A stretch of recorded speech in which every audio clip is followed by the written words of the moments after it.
नमस्कार। खेल खिलाड़ी कार्यक्रम में आप सभी दर्शकों का बहुत बहुत स्वागत है। दर्शकों, आज हम बात करेंगे खेलों की दुनिया के एक बेहद ही फुर्तीले और शानदार खेल बैडमिंटन के बारे में। दर्शकों, बैडमिंटन सिर्फ एक खेल नहीं, एक लाइफस्टाइल है जिसमें फिटनेस, डेडिकेशन और कड़ी मेहनत की ज़रूरत होती है। दर्शकों, आज हमारे साथ हमारे स्टूडियो में उपस्थित हैं हमारे द्वीपों के एक अनुभवी बैडमिंटन कोच विशाल कुमार जी। विशाल जी, आपका हमारे इस कार्यक्रम में बहुत बहुत स्वागत है। नमस्कार। दर्शकों, चलिए जानते हैं विशाल जी से बैडमिंटन की बारीकियां, उनकी जर्नी और उनके अनुभव के बारे में। विशाल जी, सबसे पहले तो हम आपसे ये जानना चाहेंगे कि आपने अपनी शिक्षा कहाँ से प्राप्त की, आपके परिवार के बारे में और आपके बारे में आप कुछ बताएं। नमस्कार। सबसे पहले तो मैं अपना नाम बताऊंगा। मेरा नाम विशाल कुमार है। वैसे लोग अंडमान में मुझे बैडमिंटन के नाम से जानते हैं और मेरे परिवार में हम 5 लोग रहते हैं। मेरे मम्मी पापा, एक मेरे बड़े भाई और मेरे छोटे भाई। मैंने अपनी एजुकेशन अंडमान से ही की है, पोर्ट ब्लेयर से 12th तक की। उसके बाद हायर स्टडीज़ मैंने अमरावती महाराष्ट्र से एज अ फिज़िकल एजुकेशन से की है। जी विशाल जी, आपने बैडमिंटन खेलना कब शुरू किया और कैसे शुरू किया? आपकी इसमें ही रुचि क्यों हुई? एक्चुअली 2004 की बात है, जब सुनामी के बाद हम लोग पोर्ट ब्लेयर आए थे जी। तो स्टेडियम के जस्ट बगल में ही हमें क्वार्टर अलॉट हुआ था। तो अक्सर मैं देखा करता था वहाँ पे सब खेलने जाते थे, तो मेरा भी मन लगता था कि कभी मैं खेलने जाऊँ वहाँ पे।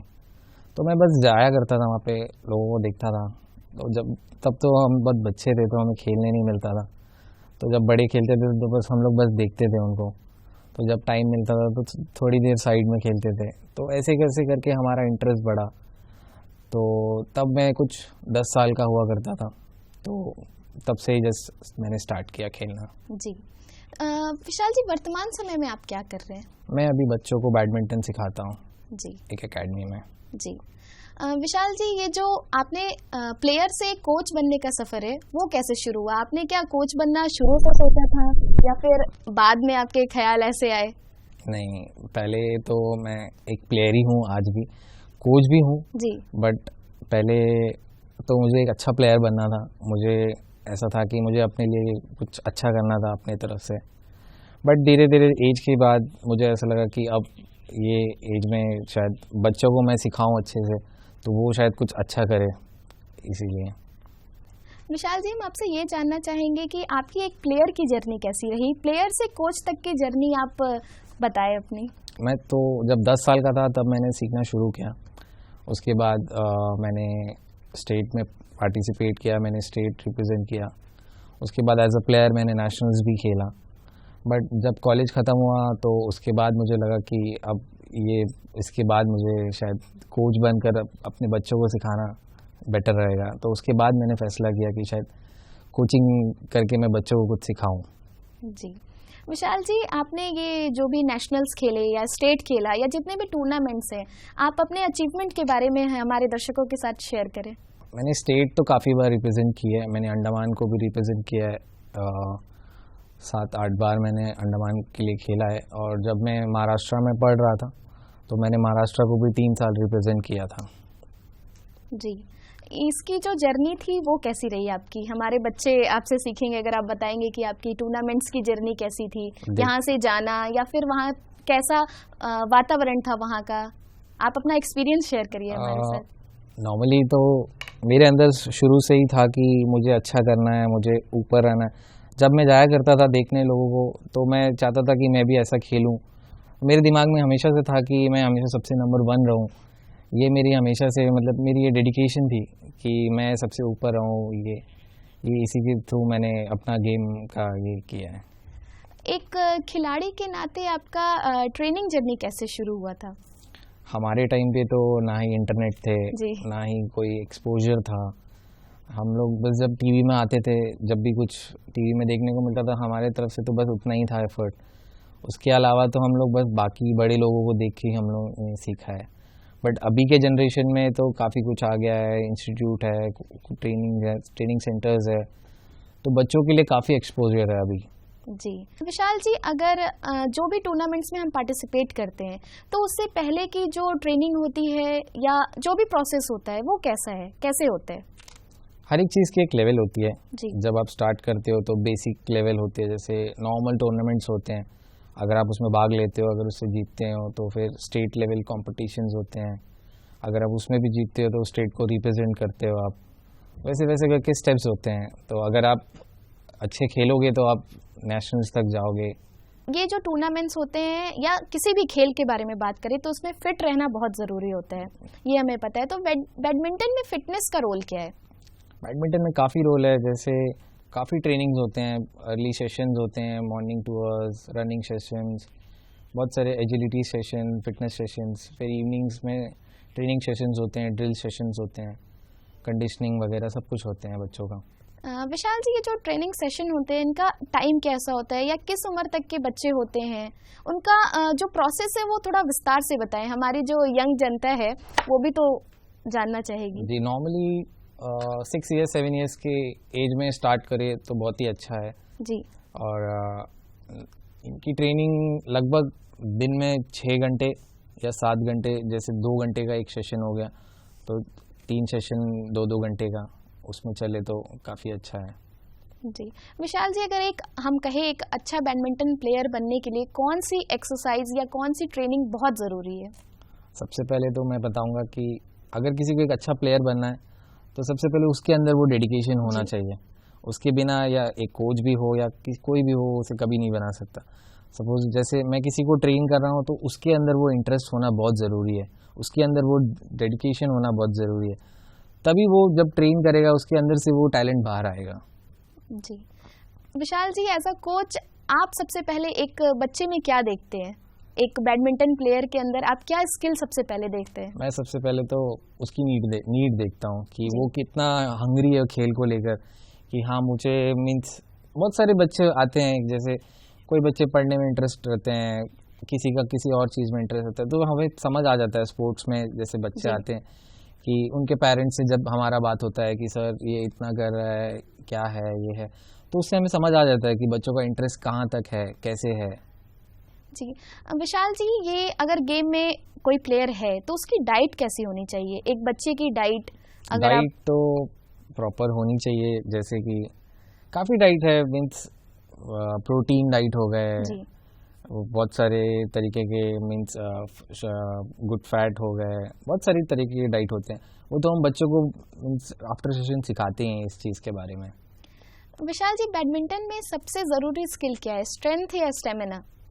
ऐसे तो मैं बोलूँगा तो हर एक चीज़ इम्पोर्टेंट है। जी अब हर एक प्लेयर का अपना अंदाज़ है, कोई प्लेयर फास्ट होता है, कोई प्लेयर भले फास्ट ना, उसके अंदर कुछ और टैलेंट होता है, उसके अंदर कुछ और स्किल होते हैं।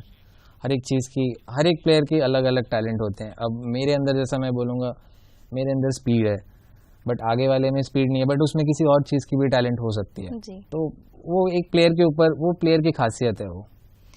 विशाल जी, अगर एक कोई बैडमिंटन प्लेयर है तो उसको कितने घंटे प्रैक्टिस करनी चाहिए, कैसी ट्रेनिंग लेनी चाहिए, किसी टूर्नामेंट के लिए प्रिपरेशन कैसी करनी चाहिए? लगभग कम से कम 4 से 5 घंटे तो उसे पूरे दिन बैडमिंटन के बारे में ही पूरा दिन निकालना होगा। सबसे पहले तो हर एक चीज़ में मैं बोलूँगा डाइट सबसे ज़्यादा ज़रूरी चीज़ है। ट्रेनिंग के साथ साथ रेस्ट भी बहुत ज़रूरी है। जैसे बच्चे सुबह एक सेशन करते हैं, उसके बाद नॉर्मल सा एक डाइट हो गया है, लाइक प्रोटीन डाइट, जूस हो गया, एग्स हो गए, जो भी प्रोटीन हेल्दी डाइट है। उसके बाद एक स्लीप हो गया, स्लीप भी बहुत ज़रूरी है स्पोर्ट्स में। उसके बाद आफ्टरनून एक सेशन हो गया, उसके बाद फिर डाइट लिए, थोड़ा रेस्ट किए, फिर इवनिंग सेशन हो गए। तो normally eat, sleep and diet, ये बहुत ज़रूरी चीज़ है स्पोर्ट्स में। जी विशाल जी, जैसे आप कोच हैं तो एक खिलाड़ी के जीवन में कोच की क्या महत्व होती है? सबसे इम्पोर्टेंट चीज़ तो बच्चों के लिए कोच ही होते हैं, क्योंकि वही उन्हें ट्रेन करते हैं। ऐसा नहीं है कि सिर्फ ट्रेनिंग होता है, जी ट्रेनिंग के बाद प्रेप टॉक भी होता है हमारा, कि आपने ठीक किया, नहीं किया, क्या गलत कर रहे हो आप, क्या सही कर रहे हो, आपका फोकस कितना है खेल में, आप कैसे कर रहे हो। एक कोच का काम है कि सिर्फ सिखाना ही उसका काम नहीं होता है, क्योंकि बहुत सारी चीज़ें होते हैं कि बच्चे को कुछ नहीं समझ आ रहा है, वो कुछ गलत कर रहा है, उसके शॉट्स क्लियर नहीं है, जी तो वो काम कोच का ही होता है कि यहाँ जाके उसे बताए, उसे समझाए, क्योंकि वो बच्चे कभी नहीं समझ पाते हैं वो चीज़। वो एक्सपोजर अभी बच्चों को मिल रहा है। जब हम अपने टाइम में थे तो हम बस विजन थे हमारे लिए, बस या तो वो टेलीविज़न हो गया जी। या तो किसी को देखकर खेल लिए बस। बट अब ऐसा हो गया है कि अभी के जनरेशन में बच्चों को बहुत एक्सपोजर मिल रहा है, ट्रेनर्स है, अच्छे अच्छे कोचेज़ हैं यहाँ पे, बहुत सारे इंस्टीट्यूट में बहुत सारे कोचेस है। जी। तो अभी बच्चे मीन्स 10 साल 9 साल के एज में स्टेट को रिप्रेजेंट कर रहे हैं, नेशनल्स जा रहे हैं, और काफ़ी क्रेज़ बढ़ा है अंडमान में बच्चों का। जी। विशाल जी, बैडमिंटन जो है एक बहुत ही टेक्निकल गेम है, तो इसकी जो टेक्निक्स हैं या फिर जो भी चीज़ें हैं ये कैसी हैं, एक बच्चा कैसे पहचानेगा या आप कैसे उसको देखते हैं? मैम, हर एक चीज़, हर एक बच्चों का अपना एक अंदाज़ होता है, जैसे मैंने आपको जी। बताया।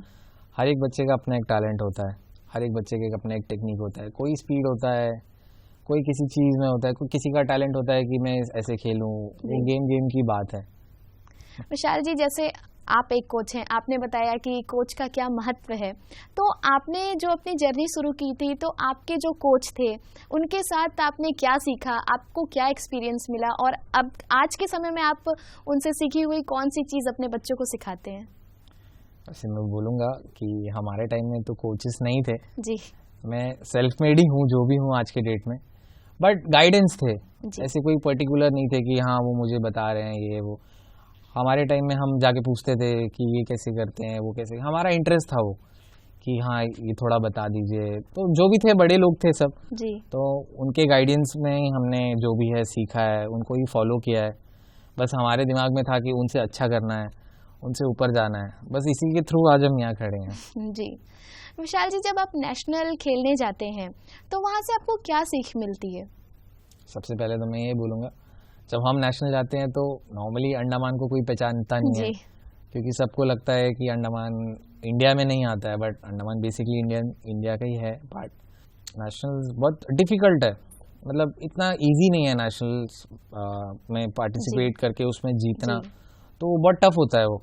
तो उसके लिए मैं बोलता हूँ कि यहाँ पे अभी फ़िलहाल एक्सपोजर है, बच्चे इतने कर रहे हैं, तो मैं चाहता हूँ अभी यहाँ से कोई बच्चे जाए पार्टिसिपेट करके, मतलब नेशनल में थोड़ा जीते टूर्नामेंट्स, ताकि अंडमान का नाम आए, क्योंकि नॉर्मली किसी को पता ही नहीं होता है कि अंडमान क्या है, कैसा है, यहाँ क्या चल रहा है, स्पोर्ट्स क्या है। तो अभी ये थोड़ा बढ़ रहा है। जी। तो अभी अगर जाके बच्चे कुछ करेंगे तो अंडमान का भी नाम आएगा। विशाल जी, अगर जैसा आपने अभी बताया कि आप नेशनल खेलने गए, आपके एक्सपीरियंस के बारे में, तो जब आप नेशनल खेलने जाते हैं तो वहाँ हर स्टेट से बच्चे आते होंगे, तो कोई एक ऐसा स्टेट जहाँ के बच्चे बहुत अच्छा खेलते हैं या उनकी स्किल आपको पसंद आई हो? नॉर्मली साउथ में बोलूँगा, साउथ इंडियन काफ़ी अच्छे हैं बैडमिंटन में। आंध्र प्रदेश हो गया, तमिलनाडु हो गया, इन सारे स्टेट में काफ़ी पॉपुलेशन है बैडमिंटन को लेकर। इस स्टेट से ही हमेशा प्लेयर्स उभरते हैं, इसी स्टेट से, मतलब नॉर्मली ज़्यादातर परफॉर्मेंस देखा जाए तो नेशनल्स में साउथ ही जीतते हैं। विशाल जी, जैसा आपने बताया आप अभी बच्चों को ट्रेनिंग दे रहे हैं, तो हमारे द्वीप समूह में बैडमिंटन का माहौल कैसा है? काफ़ी अच्छा है, काफ़ी बच्चे मीन्स इंटरेस्टेड है यहाँ पे खेल को लेकर।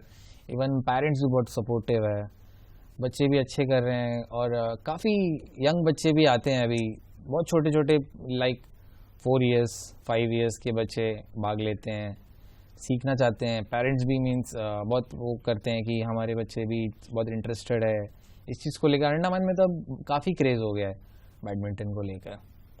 विशाल जी, जो बच्चे एकेडमी में सीखते हैं और जो नॉर्मली सीखते हैं उसमें क्या डिफरेंस है? मैम, एकेडमी में आपको प्रॉपर गाइडेंस मिलते हैं। बेसिक में कुछ बहुत सारे छोटे छोटे चीज़ें होते हैं, जैसे बैडमिंटन एक रैकेट स्पोर्ट्स है, सबसे पहले तो रैकेट पकड़ना आना चाहिए। अब वो जब वो विजिबल, जब वो सामने से देखेगा तो उसको उतना क्लियर नहीं रहेगा कि वो कैसे है, बट उसको अगर गाइडेंस मिलेगा कि हाँ ऐसे पकड़ना है, बहुत सारे तरह के इस तरह बहुत सारे फंडामेंटल स्किल्स रहते हैं, तो अगर वो एक अच्छा एकेडमी जाएगा तो एक अच्छा प्लेयर बनेगा। अब वो अपने मन से खेलेगा तो मे बी वो थोड़ा मतलब प्रॉब्लम, मतलब ऊपर नीचे तो होता ही है, तो मैं सजेस्ट करूँगा कि कहीं ना कहीं जाकर आप सीखें। जी। विशाल जी, आप हमारे बाहरी द्वीपों के बारे में क्या कहेंगे बैडमिंटन को लेकर, वहाँ के बच्चों में, या कैसा है वहाँ का? बाहर से भी बच्चे आते हैं, जब यहाँ पे स्टेट लेवल कंपटीशन होता है, बाकी आइलैंड से भी बच्चे आते हैं, बट देखा जाए तो नॉर्मली पोर्ट ब्लेयर में काफ़ी एकेडमीज खुल गए हैं, तो मैं चाहूँगा कि बाहर अदर स्टेट्स में भी अगर खुलते हैं तो काफ़ी अच्छा होगा, क्योंकि यहाँ में इतना एक्सपोजर है, वो चीज़ बाहर दूसरे आइलैंड्स में नहीं है। जी, अगर हम बात करें तो उन बच्चों में क्या खूबियां हैं या फिर क्या कमी आपको लगती है? कमियाँ तो कुछ नहीं है, जी। बस उन्हें तराश नहीं रहे हैं। उन्हें लाइक ज़रूरत है किसी को मतलब तराशने के लिए। जैसे कोचेस, नॉर्मली कोचेस अगर वहाँ जाए तो बच्चों को सिखाए जी। तो वहाँ से भी बच्चे आ सकते हैं, ऐसे कुछ नहीं है। यहाँ पे बस वही है कि यहाँ बच्चों के लिए सब कुछ है, अदर आइलैंड्स में इतना वो नहीं है एक्सपोजर। जी, विशाल जी, जैसे आपके क्लासेस में बच्चे आते होंगे हमारे द्वीप समूह में के, तो आपको क्या लगता है उनके अंदर कितना टैलेंट है या कितनी रुचि है इस खेल को लेकर? रुचि तो मैम काफ़ी है मैम। बच्चे मीन्स एग्ज़ाम के समय में भी ऐसे रहते हैं कि अभी पढ़ना नहीं है, अभी भी खेलना है। काफ़ी रुचि रखते हैं बच्चे, काफ़ी इंटरेस्टेड है बच्चे। और बच्चे आते ही मतलब पूरा दिन खुश रहते हैं जी। कि मुझे खेलना है सर, आज ये नहीं करना है सर, आज वो नहीं करना है। बट बच्चे हैं, सीखेंगे तो आगे बढ़ेंगे, तो वो चीज़ हमारा है, वो हमें देखना है, जैसे भी है, जैसे भी होगा। जी, विशाल जी, बैडमिंटन खेल में रैकेट की बहुत अहम भूमिका है, तो आप उस रैकेट के बारे में बताएं कि कैसा होना चाहिए या फिर क्या टेक्निक से कुछ आप शेयर करें हमारे बच्चों के साथ। रैकेट्स ऐसे कोई स्पेसिफिक्स नहीं होते हैं, जी। सबका अपना पसंद होता है। रैकेट्स लाइक उसके वेट्स होते हैं, वो एक प्लेयर की खूबी होती है कि वो कौन सा रैकेट पसंद करे। बाकी ये तो थोड़ा एक्सपेंसिव स्पोर्ट्स है जी। क्योंकि इसमें प्रॉपर किट लगता है, प्रॉपर शूज़ होते हैं, प्रॉपर किट होते हैं, प्रॉपर रैकेट होता है। इसमें ये थोड़ा एक्सपेंसिव गेम माना जाता है। जी, विशाल जी, कोर्ट में जो पोजीशनिंग है या मूवमेंट है वो कितनी ज़रूरी है? ये भी काफ़ी मैटर करती है मूवमेंट, वही बच्चे सीखते हैं बेसिकली। जैसे सेशन होता है, जी। पूरे सेशन इसी सब ड्रिल्स, हम लोग इसी तरह का ही ड्रिल्स बनाते हैं बच्चों के लिए ताकि वो पोजीशनिंग सीखे। जैसे एजिलिटी हो गई, कोई बच्चा स्पीड नहीं है तो उसमें स्पीड कैसे लाए, उसको लेकर हम ड्रिल्स बनाते हैं। कोई बच्चा पीछे नहीं मार पा रहा है तो उसका स्ट्रेंथ कैसे आएगा, उसको लेकर हम ड्रिल्स बनाते हैं। काफ़ी सारी चीज़ें हैं बच्चों को लेकर। विशाल जी, जैसे अगर कोई बच्चे को आप टूर्नामेंट के लिए तैयार कर रहे हैं या एक नॉर्मल क्लासेस में आप सिखा रहे हैं, तो दोनों में ज़्यादा डिफरेंस होते हैं या फिर आप किस तरह से एक टूर्नामेंट के लिए जिस बच्चे को प्रिपेयर कर रहे हैं उसको उसकी डाइट, उसकी एक्सरसाइज या उसकी ट्रेनिंग क्या नॉर्मल से थोड़ी अलग होती है या फिर क्या ज़्यादा अच्छा होता है उनके लिए? जी बिल्कुल अलग तो होती है, वो एक प्रोफेशनली वे में जाते हैं। जी। उनका अलग डाइट होता है, उनका एक अलग डिसिप्लिन होता है।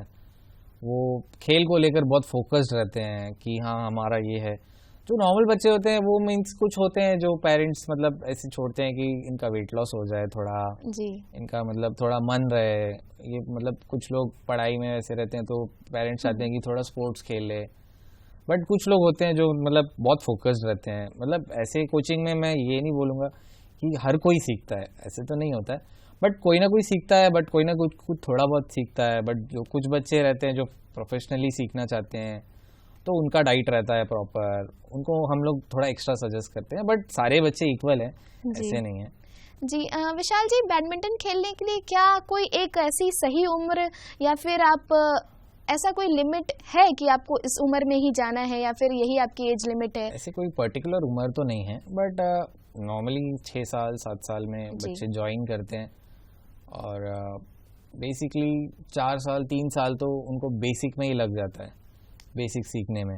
जी, विशाल जी, अगर हम बात करें हमारे अंडमान में आगे बैडमिंटन का भविष्य कैसा है? मैं तो बोलूँगा भविष्य काफ़ी अच्छा है क्योंकि काफ़ी बच्चे अभी भाग ले रहे हैं, काफ़ी क्राउड है बैडमिंटन का स्पोर्ट्स को लेकर। तो काफ़ी बच्चे हैं, काफ़ी सारे इवेंट्स भी होते हैं अभी यहाँ पे अंडमान में। विशाल जी, अगर कोई बच्चा बैडमिंटन सीखना चाहता है तो वो क्या करे, किससे संपर्क करेगा? काफ़ी सारे एकेडमीज़ हैं यहाँ पे, गवर्नमेंट की भी है, नेताजी स्टेडियम हो गए, फिर काफ़ी सारे प्राइवेट सेक्टर्स हैं। जी, विशाल जी, अगर कोई बच्चा सीखना चाहता है या फिर इंटरेस्टेड है तो आप उसके माता पिता को क्या सलाह देना चाहेंगे? तो मैं तो कहूँगा कि उसे सबसे पहले सपोर्ट करिए, उसे भेजिए, जी। किसी भी स्पोर्ट्स में भेजिए। बैडमिंटन भी ऐसे करके नहीं है, कोई भी स्पोर्ट्स बहुत ज़रूरी है आज के डेट में बच्चों के लिए। विशाल जी, एक व्यक्ति के जीवन में खेल का क्या महत्व है, चाहे वो बैडमिंटन हो या कोई और खेल हो? सबसे महत्वपूर्ण तो यही है कि जैसे स्पोर्ट्स आज के डेट में काफ़ी ज़रूरी है, एजुकेशन भी बहुत ज़रूरी है, बट जैसे हेल्थ का ध्यान भी रखना चाहिए। तो मैं बोलूँगा किसी ना किसी स्पोर्ट्स में बच्चे रहे, अगर वो उसमें कंटिन्यू करे जो भी जैसे भी, तो वो बहुत महत्वपूर्ण है स्पोर्ट्स। विशाल जी, क्या आपके परिवार में भी कोई बैडमिंटन खेलते हैं, या फिर आपने जिनसे देखा हो, जिनसे एक्सपीरियंस हुआ हो, जिनको आपको लगा हो कि मुझे भी ऐसा बनना है, या आपका कोई रोल मॉडल हो? मेरा रोल मॉडल तो है, बट मेरे पेरेंट्स खुद स्पोर्ट्स बैकग्राउंड से बिलोंग करते हैं, जी। तो मेरी शुरुआत वहीं से ही हुई है। जैसे मैंने शुरुआत में कहा था कि स्टेडियम के सामने ही हम लोग रहते थे, तो मेरे पापा भी खेला करते थे। इवन मेरे बड़े भाई जो थे वो भी स्पोर्ट्स से ही बिलोंग करते हैं, वो भी बैडमिंटन के प्लेयर हैं, वो अभी भी एज अ कोच बच्चों को वो भी सिखाते हैं। जी विशाल जी, आपने हमें बैडमिंटन के बारे में इतनी जानकारी दी, उसकी बारीकियां, या फिर अगर कोई हमारा यंग जनरेशन चाहे कि आप जाना उसमें, उसके बारे में आपने बताया, उसके लिए बहुत बहुत धन्यवाद। शुक्रिया मैम। दर्शकों, आज का हमारा यह कार्यक्रम यहीं पर समाप्त होता है। आपसे फिर मिलेंगे एक नई खिलाड़ी के साथ। तब तक के लिए नमस्कार।